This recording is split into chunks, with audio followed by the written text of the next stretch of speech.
All right. Good evening, folks. We're live here with the Seekers podcast. I'm your host, Wendell Hurricane Burrows. We're waiting for two other researchers to join us, BC Davis and Neil Huff. Maybe they'll get on here. But as always, we just go around in clockwise and introduce ourselves, and I'll let Dale go. Dale Bullock, Heber Springs, Arkansas. Glad to be here tonight. Good to see you, Dave. Hey, it's good to be here. Super Dave, aka Sasquatch. I'm just here hanging out with these guys tonight. It's good to have you on here, Super Dave. We've did some investigating together, and you're a top-notch guy. We can't wait to hear about your encounters and anything you want to just tell us about yourself and what you got going on. Well, man, I don't even know where to start. CK's on here. She's hollering, "Hey guys!" She's like my admin, my right hand. She sets all these things up for me. That way I can just go do the investigations and go get my work done here at the shop. So, but she'll soon be down here with us and be going on expeditions and stuff like that. So I'm pretty excited about that.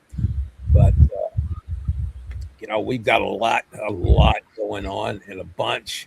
I mean, so we got some. I never thought when I finally come out of the closet, because I've been a closet Bigfooter for about 51 and a half years. And I would, in a small setting, I'd talk to somebody about my Bigfoot stuff, and I had a friend of mine who, all this got started.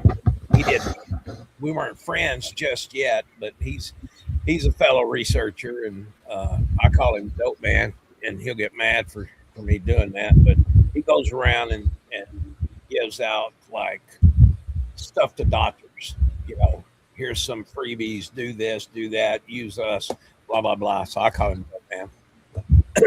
But he kind of started all this. His name's Justin, and he said, "Man, everywhere I talk, they tell me to come over here and know something about Bigfoot." I said, "Well, I know a little bit about Bigfoot," and so I didn't know who he was from Adam. So I shared a couple of stories with him and stuff, and he's like, "Man, you gotta tell somebody about these stories." And I was like, "Absolutely not." I said, "I'll tell you, but I ain't getting on nobody else." I said, "Man, I got ridiculed when I was a kid, when I had my first experience at the age of 12, and it was crazy as far as the ridicule was." And so he kept, he come by, stop by. He stops by about every other Tuesday or every Tuesday. Stops by my shop here, and we shoot the breeze and catch up and whatnot. And he's been on several investigations with me. And he said, "Man, you've got to share these stories." I said, "Man, I just really don't want to." And so he called Miguel with Sasquatch Theory. And so Miguel ends up calling me and he says, "Hey, Dave, I need you on my show. Tell your stories. I hear you got some good stories about Bigfoot." And I said, "Well, I got a few stories about Bigfoot, but as far as going on your podcast, absolutely not." I said, "I ain't going on no TV and telling somebody about my Bigfoot about not sharing publicly." And with Justin on me and Miguel on me both, and finally I think it was the spring of, not this year, but last year, I finally went on his podcast. We did a phone interview, which later I went up to Missouri and did a face-to-face interview with him. That's where it all started. And it was like the phone started ringing, and people, want me to do podcasts and speak and whatnot. So I never thought it would ever go anywhere, but it did. I mean, there's some big, huge things I can't talk about right now. I won't, but I can't. That is going to be astronomical for aka Sasquatch. So we're growing, and I never thought when I got scared to fire out of when I was 12, not 30 miles from where I'm sitting today, that, all this would be used not only to share my Bigfoot stories, but to share my faith as well. Because Amen. if somebody gives me a microphone and a platform, I'm gonna plug God into my Bigfoot stories. So, right now we're finishing up a book, Sasquatch in Your Face, and I'll share that story here in a little bit. I've got another one that's coming. That's I've got Jesus and Bigfoot. That one's going to have a lot of my testimony in it and a lot of encounters, but I'm going to try to tie the two together. And then we got probably a part two to my first Bigfoot ones. We got 3 books in the works, so super excited about that. But it all started back in '74, actually a year and a half before '74. I was just a young kid, and we lived in a little town called Saginaw. Saginaw was probably about population 14, 15, and 9 of them was my family. And we lived down in the bottoms is where we lived. It was like the whole town was just one road, and it went all the way down to the Washita River. And that river would swell up. It'd always back up in this bayou back in the Saginaw Eddy Bottoms is what they actually call it. And about a year and a half for this, of course, I didn't know what Bigfoot was. I didn't know what a tree knock was. Didn't know what a tree struck. Didn't know nothing about no hoops and hollerings and all that kind of stuff. When I first started having some encounters, whoops or some hollers, long drag out hollers, stuff like that. I'd hear something going through the woods, bipedal, heavy step, especially when I was out squirrel hunting. I started telling my dad, I said, hey, I said, there's something down there in them woods. I don't know what it was. I said, it sounded like a big old monkey. And he said, boy, ain't nothing down there. He says, probably a bear. I said, Daddy, there ain't no bears. He said, yeah, it's probably a bear.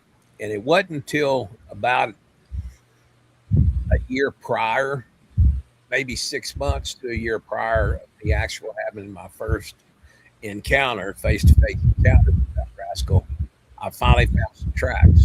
And these were 14-inch tracks with 3 toes. And I got Dad pestered him. So he went down there with me. And I showed him the tracks, and he's like, "No, boy, that ain't no deer. You stay out of these woods." And I said, "Dad, this is my favorite fishing hole. This is my favorite hunting spot. I love squirrel hunt right down in there."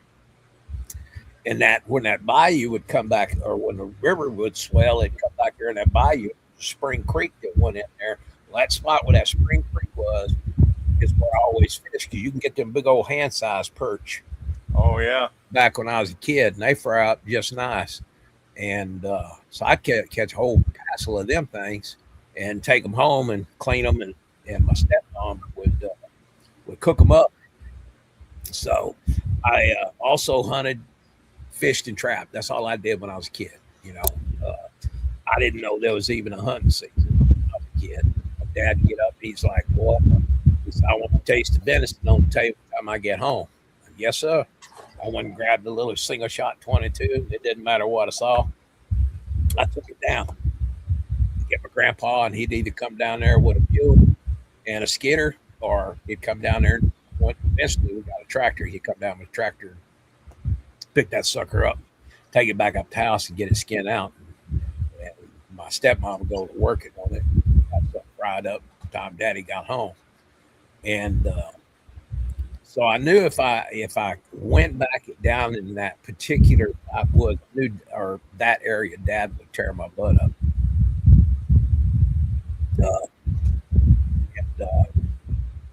But probably the fall of that year, before I had my encounter, I'd run trap lines. And what I would do is in the spring, I'd catch some birds. If they were smaller, I'd cut them in half, throw them in a mason jar, just pack them full, cut in half, and then twist the lid on them, and I'd dig a hole and throw it in that hole and cover it up.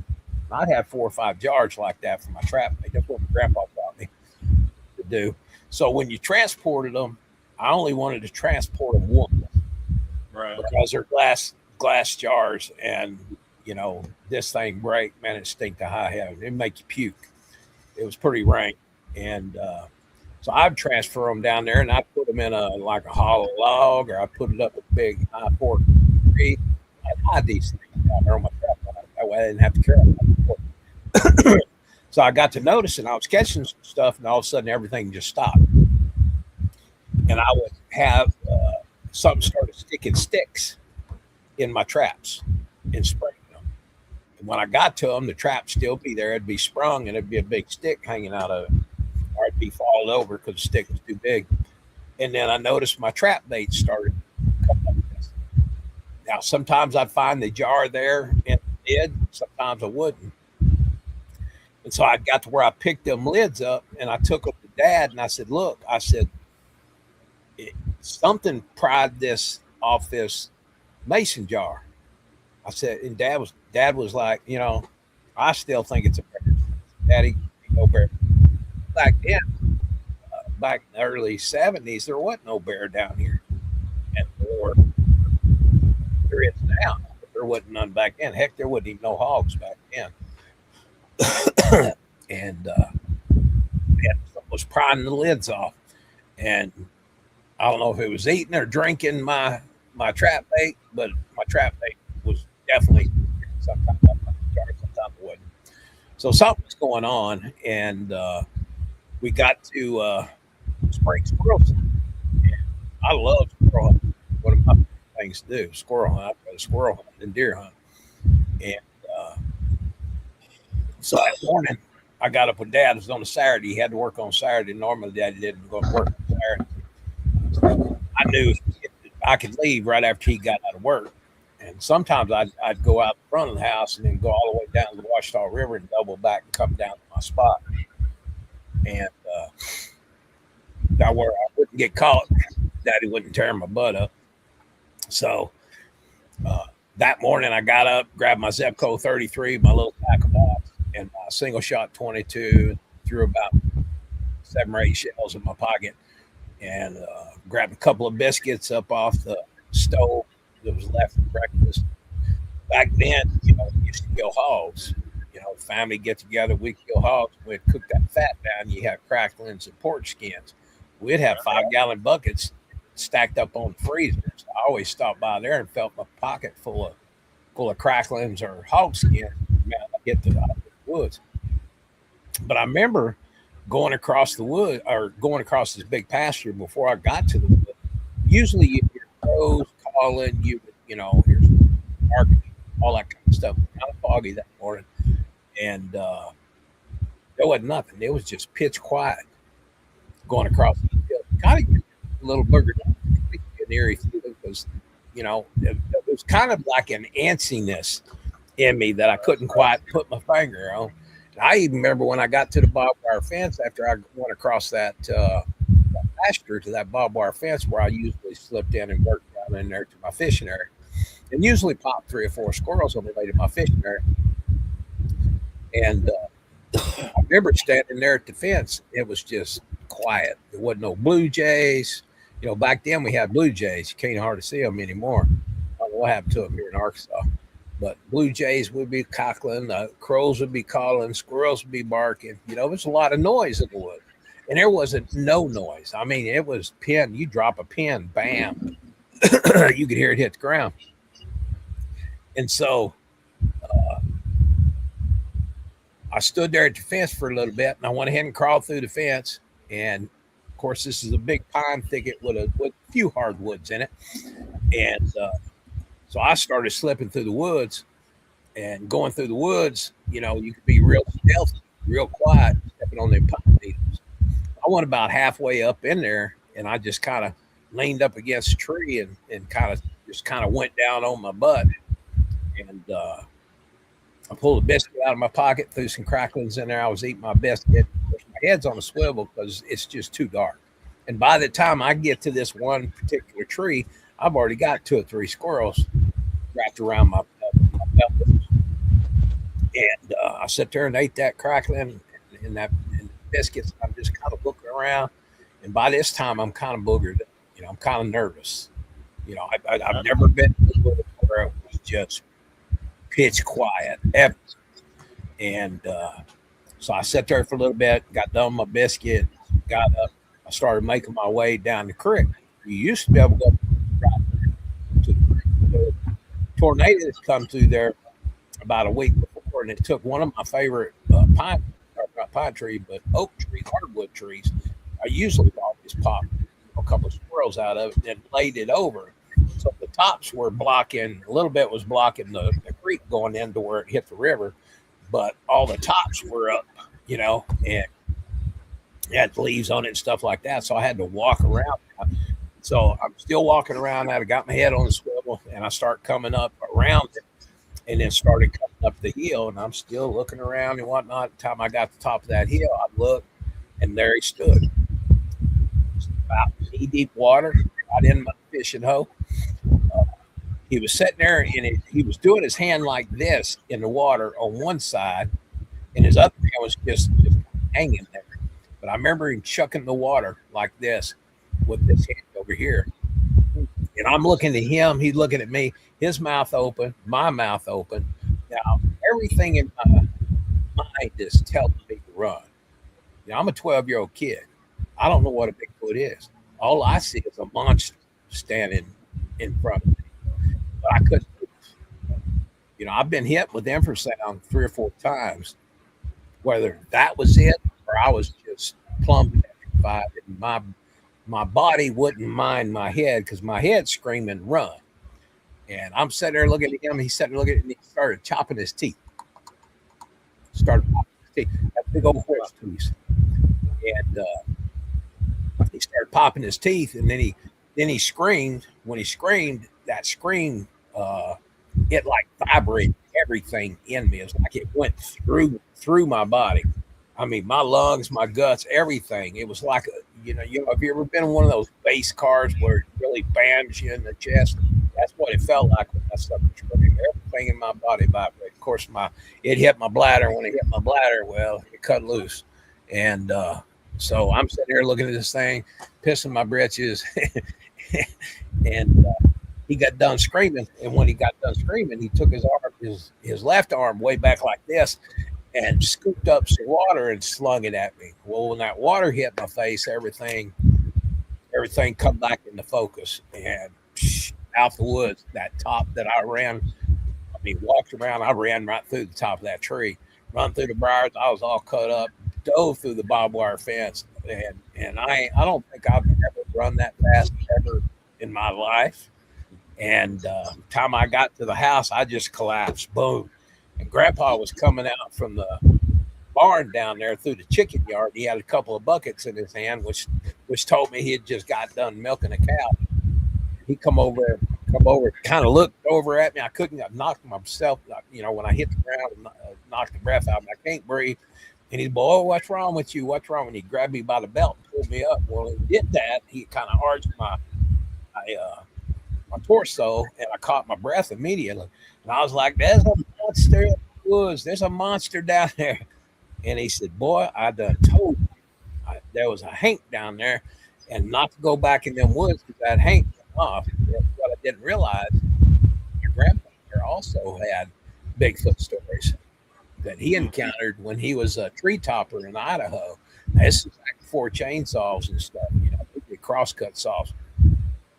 And he said one time, he had 2 or 3 stories he'd always tell me, but one I always remembered was they had encountered, Grandpa would be up there topping them trees, and he'd see him walking through the woods, and they kept watching what's going on, them loggers in there cutting them logs. And he was probably 20, and he was born in 1902. So that tells you about what the date is. And he said one of the guys in camp got startled out there, skidding them logs with the mules, and he ended up taking a shot at him. Grandpa never told me that hit one, but shot at one. They were talking about it at camp, and he said the thing run off. So they're setting the camp. They get all bedded down in the middle of the night. There was a whole posse of them come through there and ripped up all the camp and stuff like that. It didn't hurt nobody but the guy that first shot, which tells me, that's smart. That's smart. The guy took the shot. He was the only one. He got thrown up against a tree. They had to haul him out by a mule and wagon to get him to the hospital. Grandpa said he lived, but he never did come back logging after that. Mhm. So Grandpa knew what was down there. He called it a hang. And this critter is nothing like I've ever seen before. This one, I've seen a lot of Bigfoot in my life, but I've never seen one like this. This one, knowing what I know now, if I had to guess at what it was, I would have to say one or two things. Either it was a feral human, what could have been a possibility with matted up hair all over the body, or it could have even been a hybrid. I have seen a hybrid before. Yep. This thing looked like us, but everything was huge. He had hair hanging down his face. He had big horse teeth. He didn't have a protruding or anything like that. He had a large nose like everything. All the proportions were just huge. Now, this one wasn't a big burly one or nothing like that. He looked like an NFL or what is that? NBA basketball player is what he looked like. He still had muscle tone and stuff, but compared to some of them that I've seen, especially here lately, he was pretty slim, but he still had a lot of muscle. I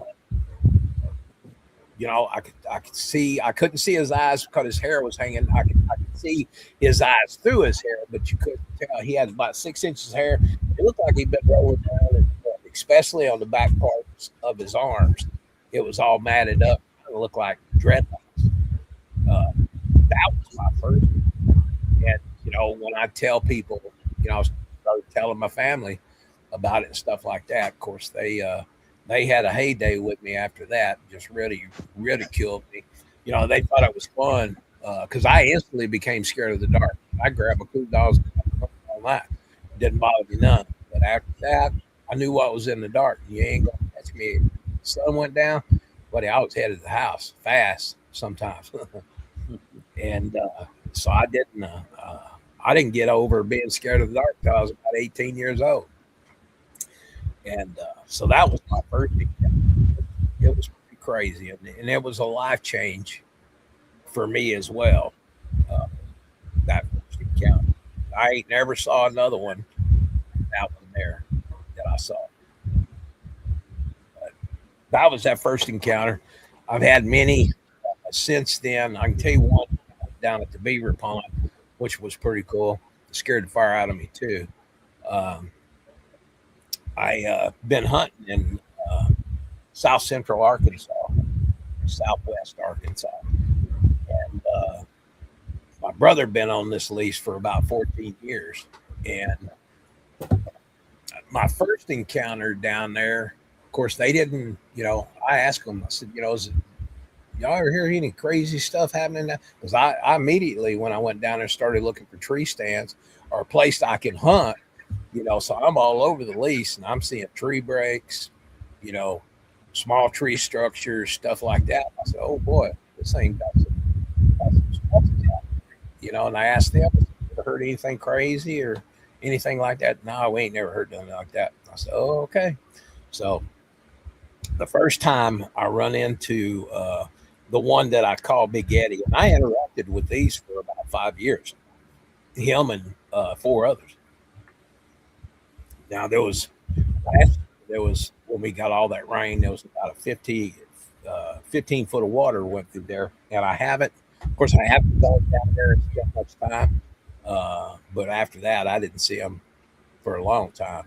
But the one I call Big Eddie, I saw him first, and when I was it was bow season, I had my crossbow and I had my Glock on my side, and I usually park my 4-wheeler at least 100, 150 yards from my stand and then I'll just slip in there before it gets daylight. I like to get in my stand at least an hour before daylight.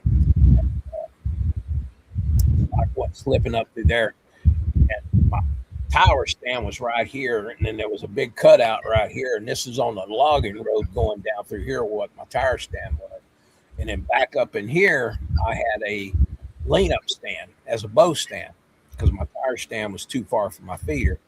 I've got a feeder. It's 8 foot off the ground because I have to stack it pretty high where the hogs don't tear it up.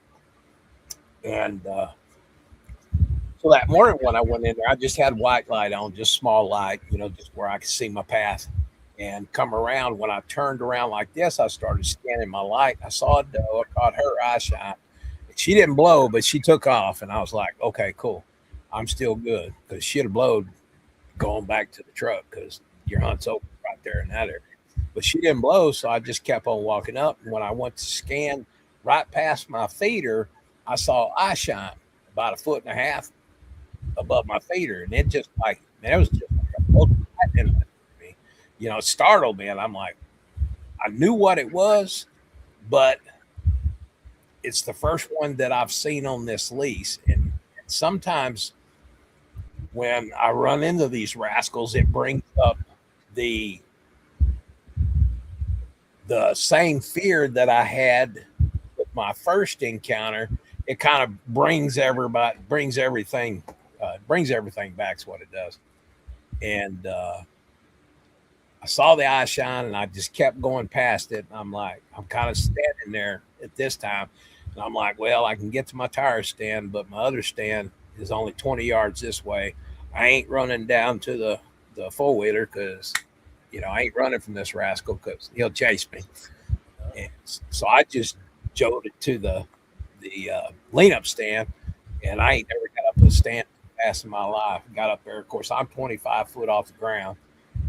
I've got this thing full camouflaged all across the bottom and everything.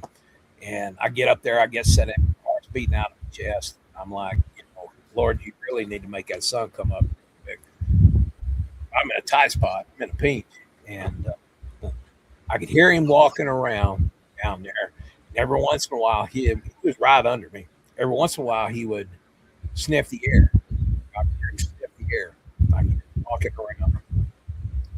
And there's the first thing he hit was the ladder. I don't know if he bumped into it with his hand or what, but it vibrated all the way to the top. And that almost gave me a heart attack. But there's a cable that goes from the ladder and wraps all the way around the tree and runs to the other side of the ladder to where it's bolted down solid. And it's a pretty tight cable.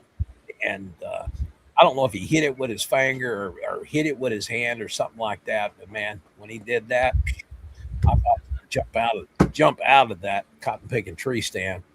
And I'm up there praying. I've got my Glock between my legs. I got a crimson tracer on it. I got the laser turned on. But I'm thinking, man, if this sucker yanks me off this tree, if he comes up this ladder, it's going to be on, Lord. You need to make that sun come up. You need to make that sun come up. And when that sun started lifting, probably about 30 minutes, I could hear him walking off.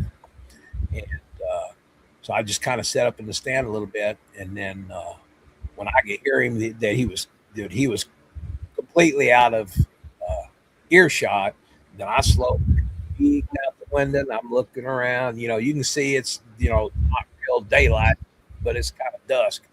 So I come down my stand. I looked around my stand. Of course, I'm on a pine tree about this big around. Pine needles are everywhere. You can see indents, but there wasn't nothing that I could cast or anything being all that pine thicket. Of course, there was some hardwoods in there, but they're few and far in between. And so that was my first encounter with Big Eddie, what I dubbed a Big Eddie. And I wanted to get a little bit more closer because there's a river that goes down on our hunting lease. I wanted to get down in the bottoms because that's where we were really getting some pretty good hogs down there. So I joined another lease down there. And so I started investigating it. This is a couple of years later. And of course, I'd hear tree knocks, throughout that last couple of years. I'd see them down on the river, catch eye shine every once in a while when I was down there at night. But when I got to that other one, it's the same thing. Where I'd find a good place to deer hunt, it'd always be a stand there. And so I asked the guy, president of that lease, and he said, "Well, there's two places you can hunt down here. You can hunt over here on the Sticket, or you can hunt at the Beaver Pond." I said, "Well, show me both places." He showed me both places, so I set up a feeder on both of them because you can have two stands on that particular lease. So I set up a ground blind over there, and then I set up a ground blind over at the Beaver Pond. I was getting bigger bucks on the Beaver Pond. But like I say, I always like to get into my hunting stand at least an hour before daylight. So I went into my hunting stand one morning, and of course it wasn't nothing moving. There was this one big black hog, black white stripe, and I was like, he's a big old boar. I was like, man, I need to shoot this sucker. His beard keeps hitting the microphone. Nope, that's not me. But sat in there got in there early one morning, and then it was probably about 11 o'clock, and I caught my first vocal over here to the left of me, which was actually behind me because my chair set back to a thicket, and it went all the way behind me down to the left, and then it cut across my stand probably 200 yards, and I heard three snaps, three tree breaks, and then that was all I heard. And it's kind of like in that situation, you got a phone on you. Why didn't you pick your phone up and record this? Never thought about picking my phone up. And so, yeah. Or it's so freaking fast. You can't, don't even have time to get to it. And I'm sitting there listening to this. And so the next day I went, this was like a Saturday, so I was hunting Sunday. I went down there and about 11 o'clock again. Wasn't nothing or anything like that. So I contacted who's my ex-wife now. I told her, I said, hey, I'm going to go walk about this area I'm going to be in. If I ain't back to ours, call in the troops. So I went on a walkabout, went in there and found where that rascal, I didn't know it, but there was through the thick woods, then there was a creek that went all the way down there. Actually, there was a split off the river. I was actually on a big island is where I was at. And there was looked like an old logging trail. It was like side by sides and stuff. It was pretty hard packed. But you come across from a cutover, and I found one track down in the bottom because it was pretty deep. The creek was pretty deep. And the water was pretty low. I found one track there, and I said, whoa, I got to go down there and see if I can cast that. I need to get a closer look at it. So I started going down there, and all of a sudden the hair on my arms went up, the hair on the back of my neck went up, and I just froze. And I'm like, crap. I'm looking around. I'm like, this is an ambush spot. I don't know what's going on. I don't know where a rascal is, but I know there's one around me. So I kind of did my phone as best I could and snapped a picture of it, and then back up. Went on down. And when I come back where he had cut and went in front of my stand or back to I found 3 trees there. I took pictures of all this. There was 3 trees there, probably 13 foot up, that were just snapped. The tops were snapped out of them. Wow. And they were laid across that trail. All 3 pops I heard was them popping about 13 foot in the air, taking them treetops and putting them across that lane that went through that 4-wheeler trail, went through there, put them across that 4-wheeler trail that I took pictures of. And that nothing really happened there at the Beaver Pond for a while. Then finally that big black and white hog come out. Now the Beaver Pond has some kind of man, I don't know what that is, but it's kind of a mushy type stuff. And there's water underneath, but you can walk on it. And if you stood and bounced up and down, you could make water come up to the surface. I don't know what kind of plant that was. It had pretty flowers, and the deer would always attract to them flowers and eat them flowers out on top. But it's kind of real marshy out there. And that big black hog come. I had my 7mm mag, and I nailed that sucker. He wasn't 60 yards broadside. Down he went. just like that. And so I just kind of sat back. I laid my gun up, jacked another shell in there, laid my gun up, just kind of sit there for a few minutes. I could see that sucker in, out my hunt blind that I was in, and I could see him laying out there. He's laid over, and by the time I turned around, unzipped my window, got out on the backside of the blind, picked up my rifle, and started walking out there, I could see that the hog was coming. I was like, "Oh my God, that hog! What the heck out?" I know I hit that sucker. He was he was a hoss daddy and big black white sucker. And so when I walked over there, and I figured he got up and run off. There was blood there. I know that sucker had a big hole in him with that 7mm mag. But what I saw was probably about every 64 inches there was water. You could see a step on until it got out of there.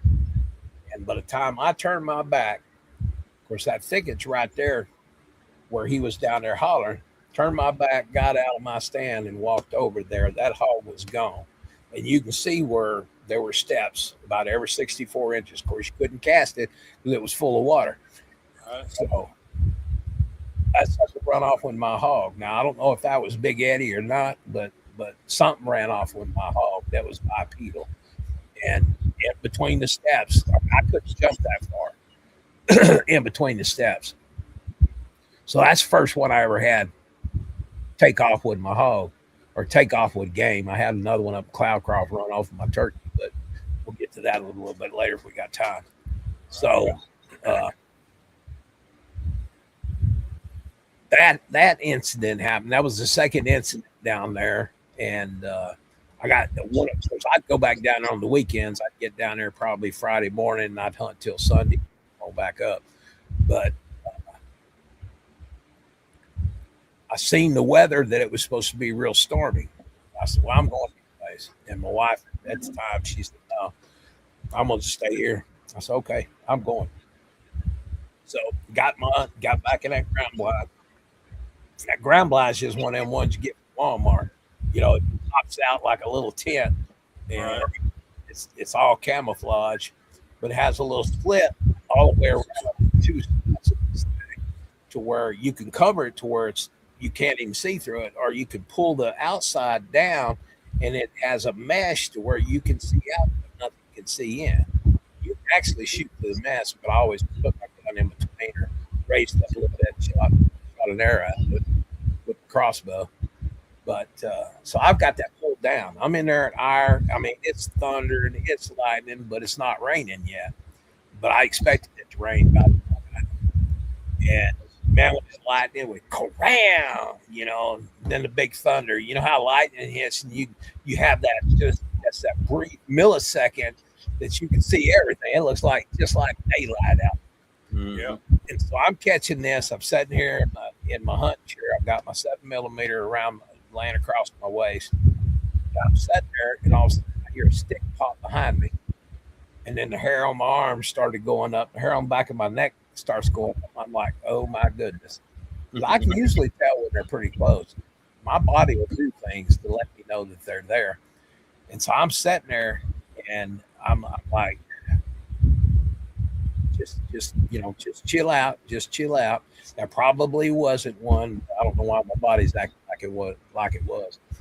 And so it's still thunder. It starts to rain just a little bit. You can hear it hit the top of the blind and stuff.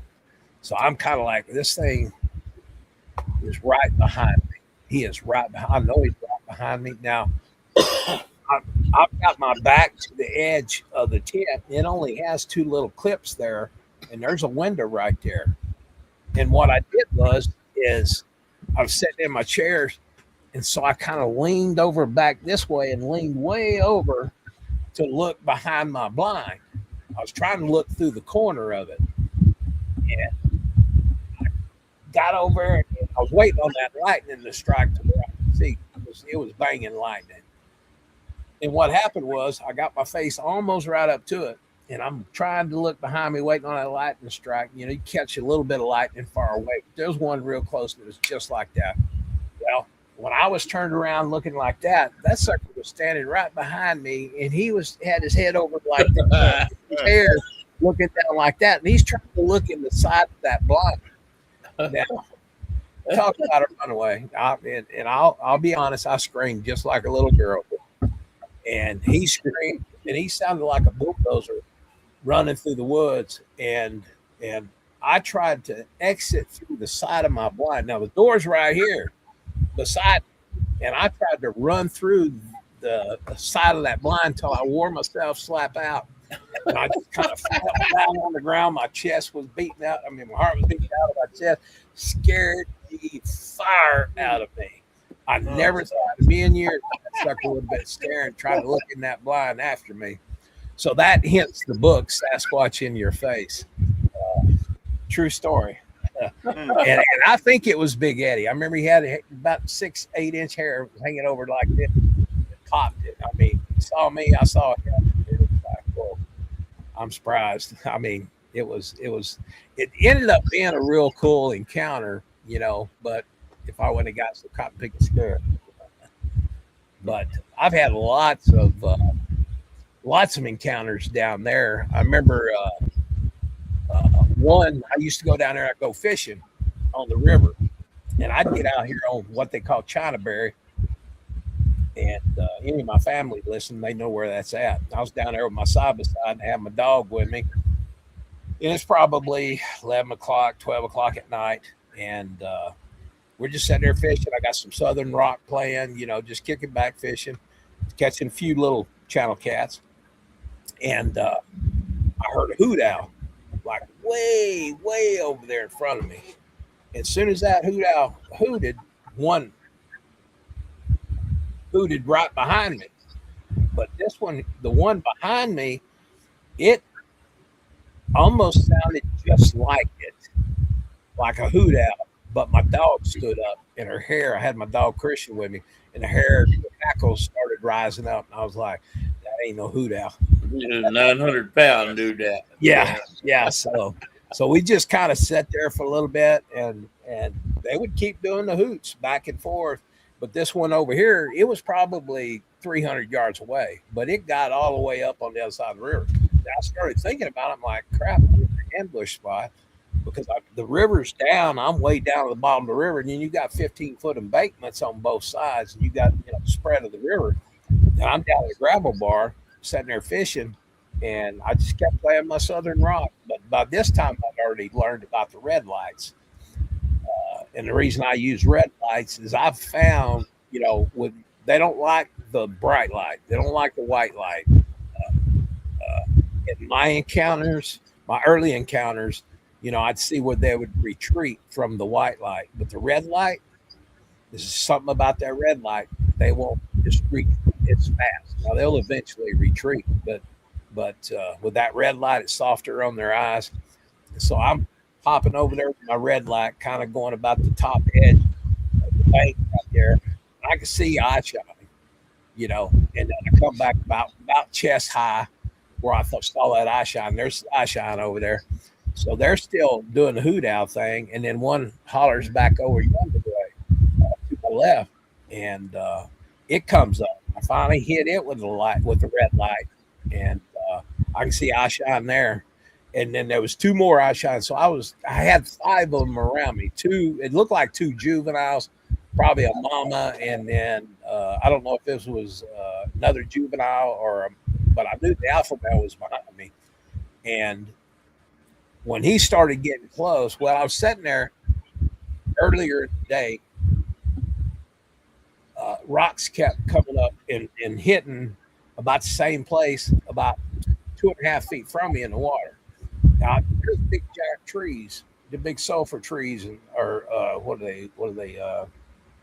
Doggone, I can't never think of cypress trees. Big cypress tree, big oaks and whatnot up beside that river, and these rocks were coming up over that and then popping right down. There was 3 of them they chunked. That was earlier in the day, and I didn't catch on to that until I heard this one over here started doing like a hoot owl, and so I'm just sitting there. And this one over here, I guess he got too close. My German Shepherd fired off on him. When he fired off over him, that sucker grabbed a tree that was probably 10 inches around and shaked it like a bush.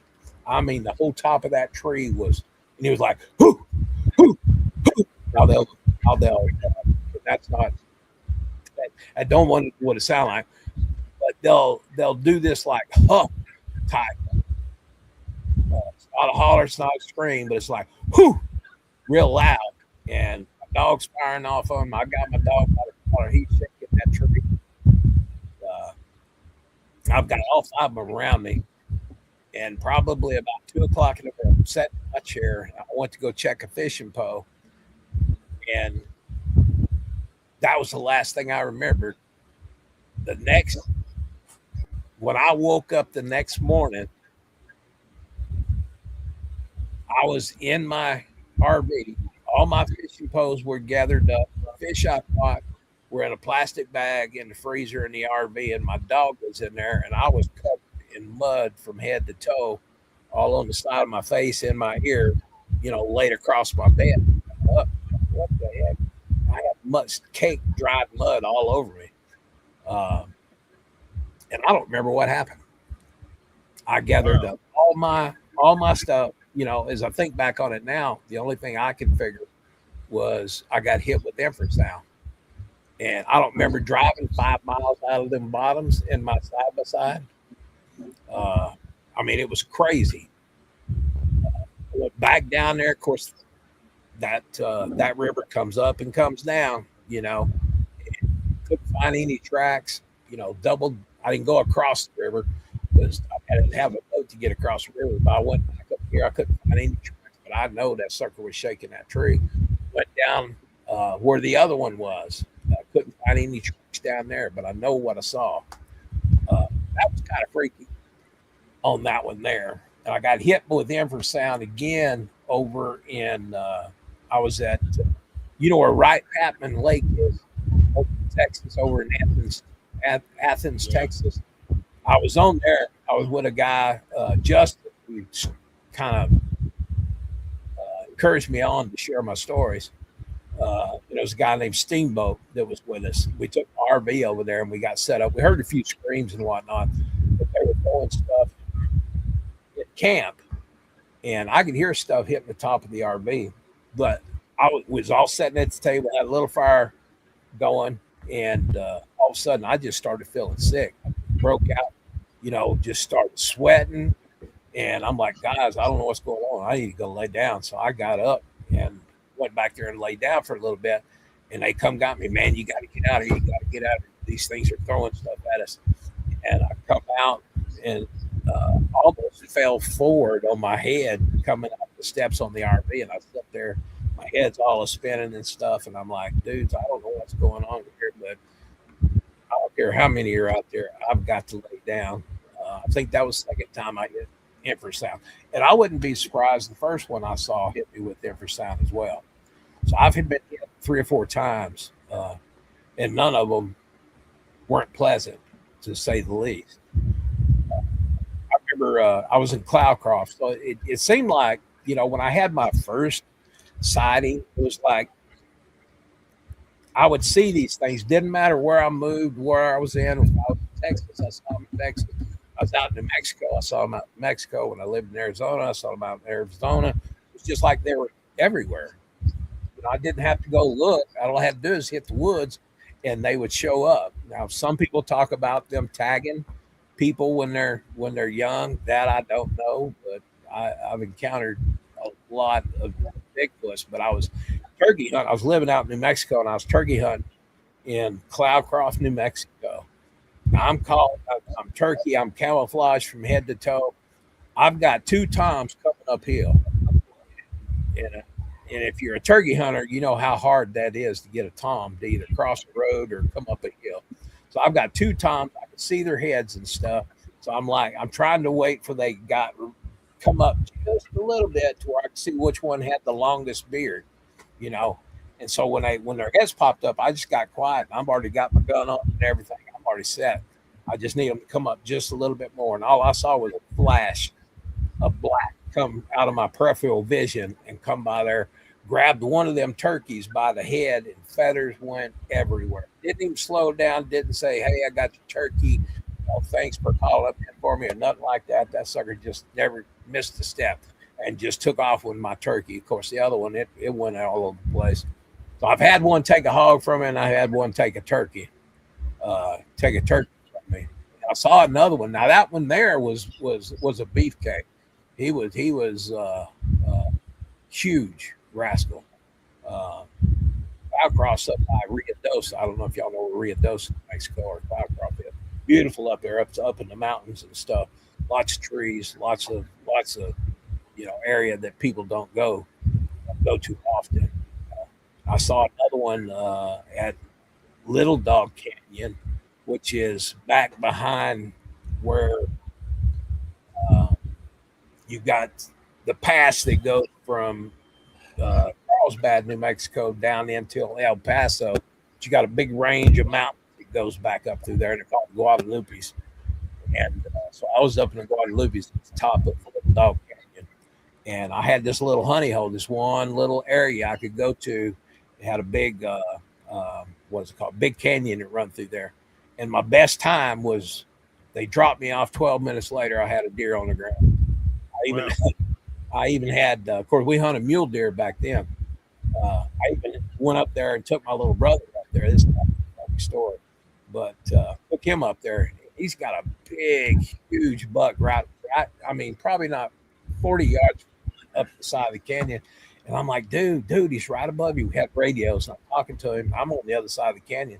I'm like, dude, he's right above you. He's right above you. He's fixing a boat. You need to fire. You need to fire. And he said, man, I can't see it. I can't see it. I can see it. I said, I'm going to take the shot. I'm going to take the shot. No, wait. We went back and forth, and he never shot. Bam! I hit that deer. That sucker rolled all the way down to his feet. First time I ever seen that happen. That was in that same canyon. I could get up in the canyon. I pop a deer. But this typical morning, there wasn't nothing in there. So what I would do is I'd usually crisscross up the canyon, up one side, and it's not like big trees like we have here in Arkansas. It's evergreens, but they're only probably 6 to 8 foot high, patchy in this canyon stuff. So I started crisscrossing, headed to the top, hoping I could chase something out because I've always got a buck there. And I started hearing rocks kick above me because it's like shell rock is what it is. And I spun that gun around, put my scope. That was a beast of a sucker, man. He was making tracks right up out of that canyon. He come out of that brush, and man, just like that, he was up and over that sucker.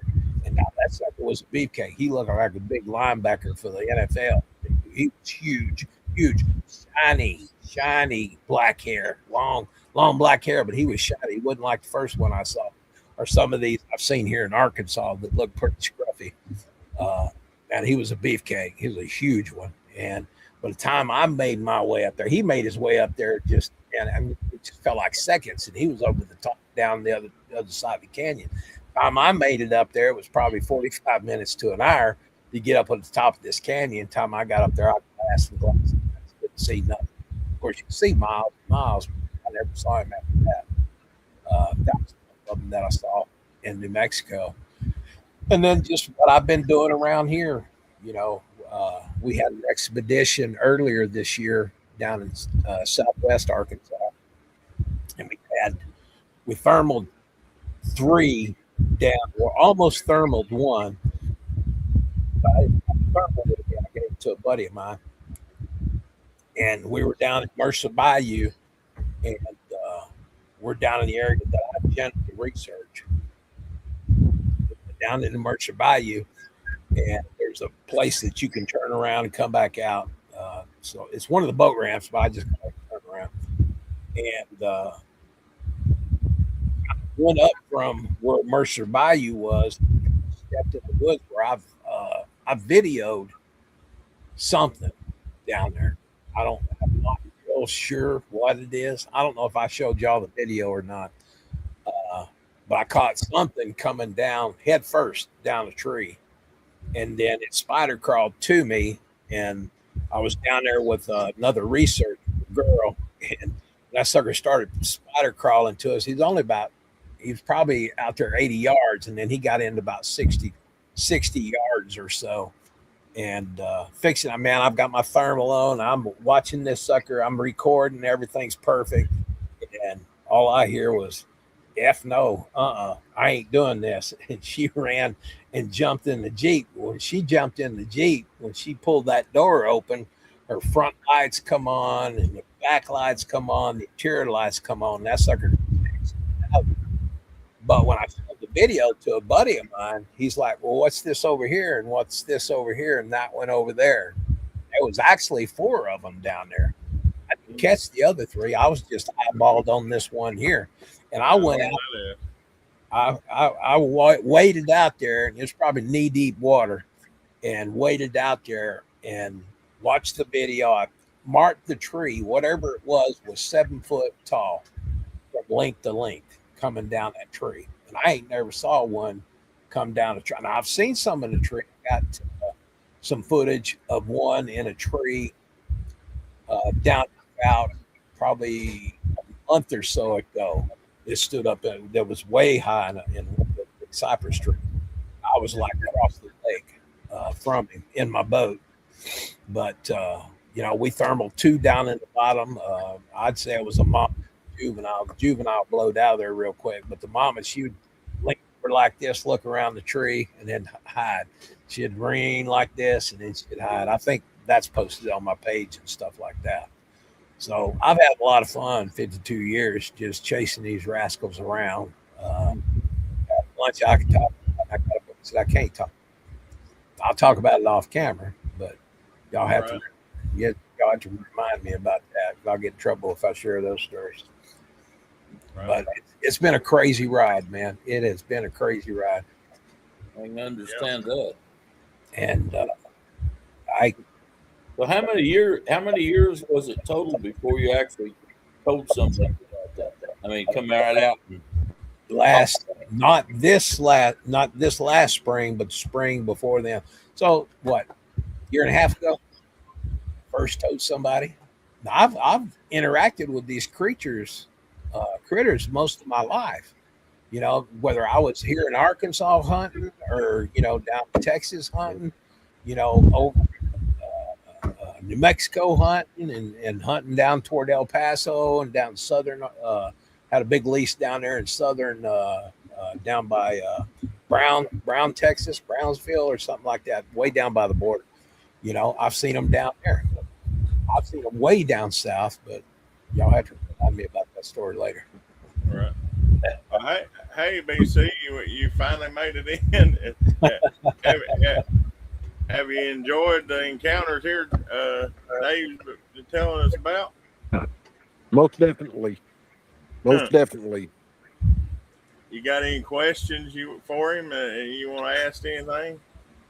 Yeah. Have you ever seen any other cryptids other than Bigfoot? Yes. Yes, I have. Yes. You care to elaborate, or? I can't. Okay. But I'd love to share off camera. Just remind me about that. Awesome. There's a lot more that goes bump in the night than most people say. And Bigfoot ain't the only cryptid that's out there. Oh, yeah. Well, I know that. As just Wendell and Dale, we know that for certain with our own eyes. Right. Yeah. Yeah, people knew what was out. They went bump in the night, I don't think too many people would be out in the woods. No. At all. Well, I tell you what, from my first sighting, it was 36 years before I went back. Really? Wow. I wasn't going back in there. In the dark, I was 18. Then I finally started going back out at night. But back in 73. It took me a long time to get over that first encounter. And then that was the only time I saw him. Now, I'd hear whoops out there, all that kind of stuff. Of course, we didn't know what casting was or anything. Yeah. Nobody had cameras. Dad had a little Polaroid camera. But I knew if I took that, I'd have really got my butt tore up. Like you say, we had no idea what we saw. Uh-huh. Boggy Creek hadn't even come out yet, We had never heard of Patterson Gremlin or any of them. I mean, all I knew was it was a monster. Yeah. Had monsters run us off our hunting site. That's Yeah. didn't go back. And there's a comment back of they're everywhere. And I do believe that for a lot of there's a lot more out there than people think they are. I And, agree with that as 100%. far as Squatch. I And believe it's I Go ahead. believe, like you were saying, that you get marked. I believe this some is marked that way, and also your senses are tuned in. You know what's there, so you're looking instead of making an excuse like a lot of people. Wow, that's a bear, like you were saying. right. Your senses knows now that hey, this is there, so it's keened in onto it. Right. Right. Super Dave, I'm curious, what's your blood type? What's my O positive?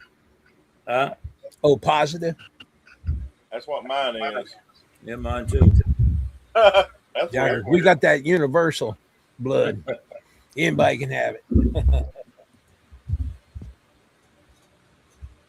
But yeah, it's been a crazy life. And like I said, there's some things I can't share that I am stoked about that I'll get to as soon as I can release that news. All right, sounds good. Well, I really enjoyed it tonight. I'll tell you what, that was great. I have too. Yeah, we got like 10 minutes before I guess start getting my little warning. So, Right. any final questions or anything y'all want to say before we have to log off of here? Oh, y'all wasn't Baptists. They got real quiet. Yeah. 4 whoops up in the Ozarks. Oh yeah, our investigation in area too.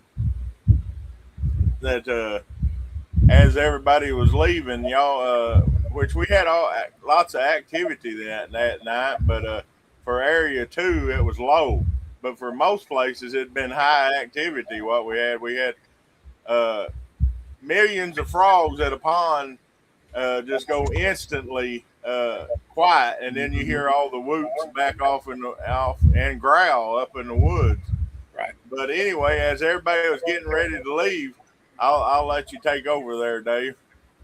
I guess we were just lagging behind. We were still packing up stuff. I still had a sound recorder out. If I'm not mistaken, I've got all that on sound. But we was watching you, as me and Julie, we were still up there, and I was watching y'all go down because I could see your taillights, and it was already getting pretty dark. You can still see a little bit, but it was getting pretty dark. And I could see y'all going down a little bit, but when y'all made that curve out of there, when that one taillight disappeared, man, the woods come alive. There was a big whoop here, and that last place that y'all went to, there was another whoop right there where y'all come out at, because I was watching y'all on the thermal when y'all come out over there. There was one over there, there was one over there, one up behind us. That whoop, there was about 4 or 5 whoops, and I mean they just started just bam, bam, bam, bam, bam. And I'm like, golly. I remember telling Julie, I was like, do you reckon they thought everybody was gone and it was just alerting everybody that they were gone? Because it wasn't no sooner than that tail light went out. I didn't see that tail light anymore. I mean, the woods all come alive. And I'm like, golly, man, that's the most vocalization I've heard in one spot ever in all my investigations. I mean, they were very, very vocal as y'all. Normally we do that, and we did earlier in the night, but the thing of it was, whoever it was Tommy. He drove out and stopped and drove a little further and stopped. And I think that's why they didn't do it. Normally we turn everything off at camp and have somebody drive out. And when they drive out and get past that last curve there on the bluff side, that happens every time. Really? It goes off. And that night it didn't, and I was like, well, what's going on? Why? But afterwards, and this happened to you, I figured out why. Tommy didn't drive out right. Right. Yeah. It was me and Julie from Abilene. Yeah. So it was crazy. Yeah. Right after that tail light disappeared. I mean, just automatically when it disappeared. And then we finished up, packing up, and headed back to camp. You know, I think Julie come over there and told y'all Yeah. about what happened up there. Yeah, that was crazy. That was crazy. Well, you know where we went that night, and we went. That's the first time we'd been up that direction, where we come out that night. But you got all the way up there to the mountainside, and there was 2 trees that had been bent over that either side, and had something in the center holding them down. But these trees were probably 6 inches around at the bottom. Right. You can tell it's been a while since they already growing that way more, but that's the indication right there. Don't go any further, and we didn't, because from there on there's no road. Yeah, there was a lot when we were going back up to that Emerald Pond. There was several places there that the woods just shut down that quick. I've had them go quiet or be quiet when I got there, but I've never had them just shut down completely that quick.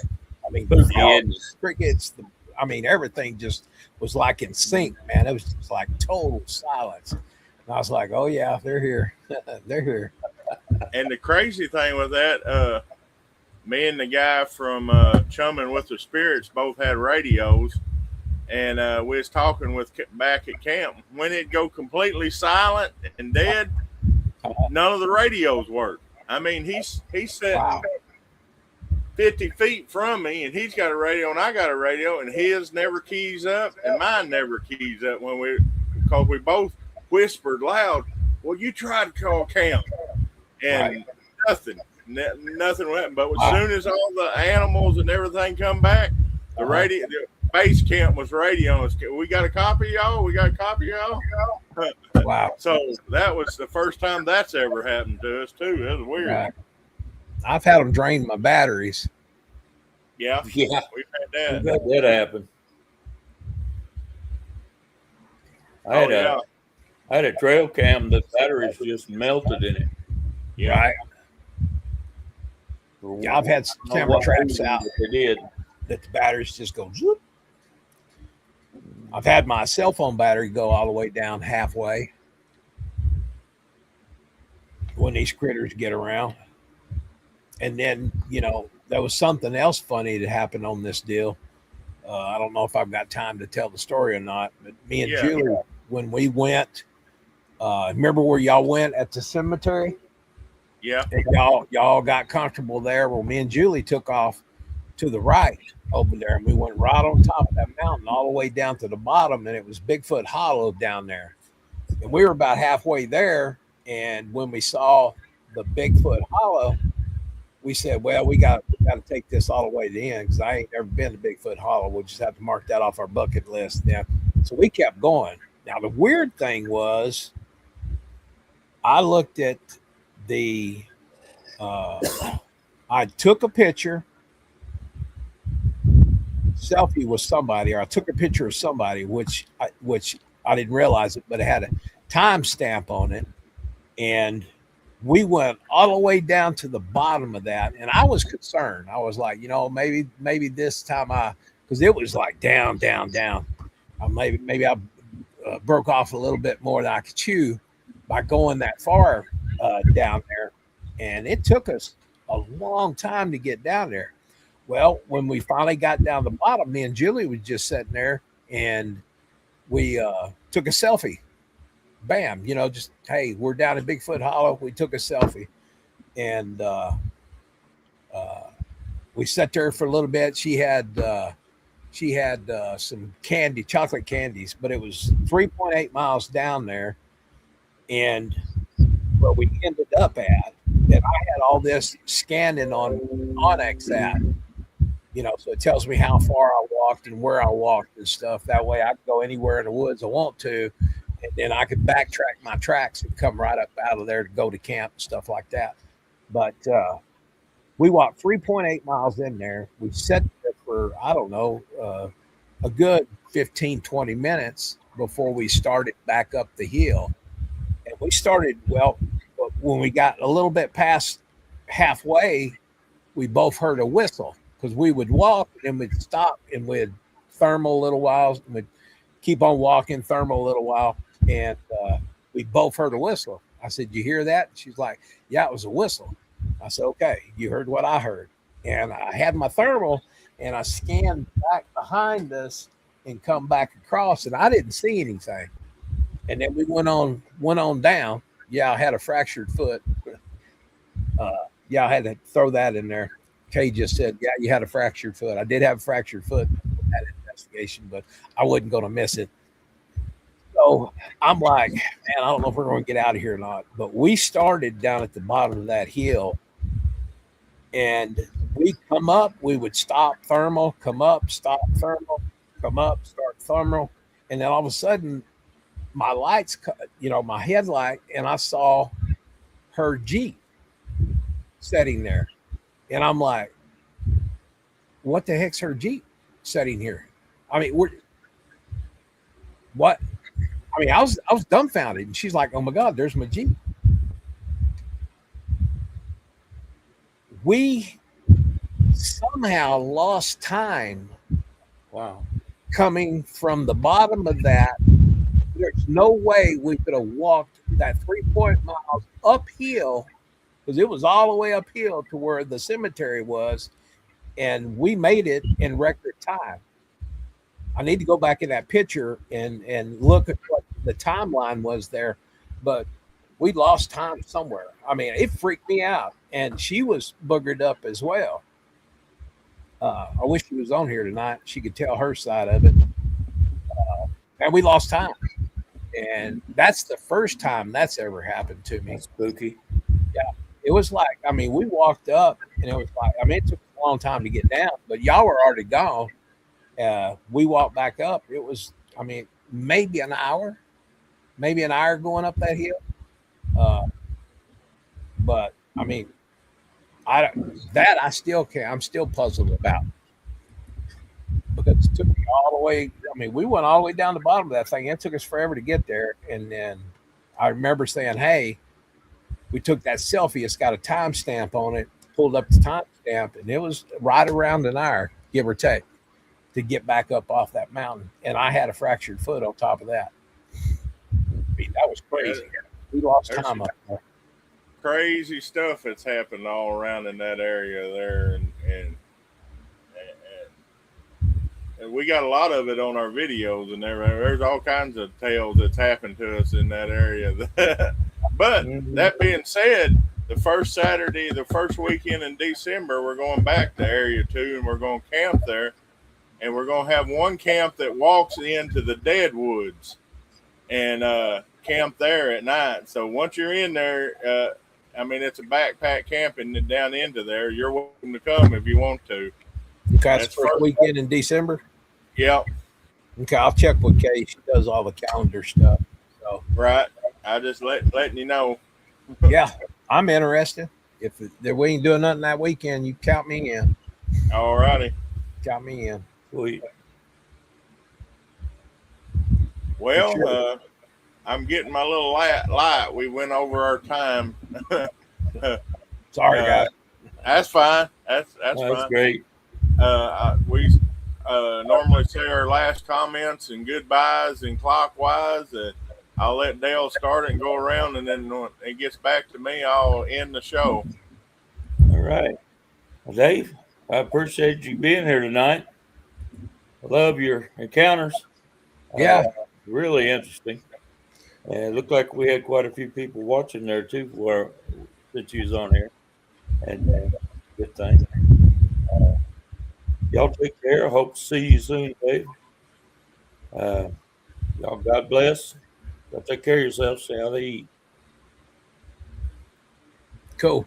I appreciate y'all guys letting me roll with you guys. You know, I think me and Wendell there has been like, we started talking back and forth or something like that, and got invited to go.